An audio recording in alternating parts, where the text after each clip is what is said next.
अहम खबर आप तक पहुंचाएंगे। आज़ादी मार्च का प्लान बी शुरू। JUI लाड़काना के अमीर मौलाना नासिर महमूद सोमरो की कारकुनान को हिदायत। पहले मरहले में आज दिन 12 बजे सिंध बलोचिस्तान सरहद कौमी शाहरा को बंद करके धरना दिया जाएगा। कारकुनान कौमी शाहरा को बंद करके धरना देने के लिए पहुंच जाएं। मौलाना नासिर सोमरो की जानिब से ये हिदायत जारी कर दी गई हैं। प्लान बी है ये आज़ादी मार्च का, और प्लान बी अब शुरू हो चुका है। मौलाना फजल रहमान की जानिब से गुज़श्ता रोज़ अपने खिताब में इस बात का ऐलान किया गया था कि अब आज़ादी मार्च का प्लान बी का आगाज़ किया जाएगा। प्लान ए भी रहेगा, लेकिन साथ साथ प्लान बी का भी आगाज़ कर दिया गया है। अकील अहमद हमारे साथ बोल न्यूज़ के नुमाइंदे मौजूद हैं, उनसे मज़ीद जान लेते हैं। अकील, आगाह कीजिएगा, प्लान बी आज़ादी मार्च का शुरू हो चुका है, क्या क्या होने जा रहा है?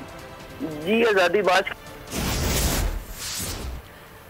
अकील अहमद से कोशिश करेंगे एक बार फिर राब्ता बहाल हो। अभी आपको यह हम खबर दे रहे हैं, आज़ादी मार्च का प्लान बी शुरू हो चुका है और कारकुनान बलूचिस्तान सरहद कौमी शाहरा पर धरना देने के लिए पहुंच जाएं। मौलाना नासिर सोमरो की जानिब से ये हिदायत जारी की गई हैं कारकुनान के लिए कि तमाम कारकुनान पहुंचे। अकील अहमद से राब्ता बहाल हुआ है। अकील, आगाह कीजिएगा।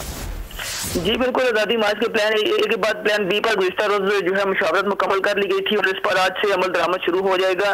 तो सबसे पहले जो है बलूचिस्तान और सिंध को जो मिलाने वाली अहम शाहरा है, कौमी शाहरा है, उसको बंद करने का आज प्लान बनाया गया है। इस हवाले से JUI लाड़काना के अमीर मौलाना नासिर महमूद सोमरो की जानिब से जो पार्टी कारकुनान है उनको वाज़ेह हिदायत की गई है कि आज दिन 12 बजे जो बलूचिस्तान सरहद बॉर्डर जैकबाबाद कौमी शाहरा है उसको धरना देकर बंद कर दिया जाए और तमाम जो वहाँ से गुजरने वाली ट्रैफिक है, बलूचिस्तान और सिंध को मिलाने वाली ये वाहिद शाहरा है, तो यहाँ से जो भी ट्रैफिक जाएगी उसको बंद कर दिया जाएगा और यहाँ पर जो है वो तमाम जो है वो रास्ते बंद कर दिए जाएंगे। जिसके बाद एक जो है वो बड़ा वो संगीन बहरान पैदा होने का खदशा है। इस ठीक है, संगीन बहरान पैदा होने का खदशा जाहिर किया जा रहा है। आज़ादी मार्च का प्लान बी का आगाज हुआ है। अकील अहमद, बहुत शुक्रिया आगाह करने के लिए।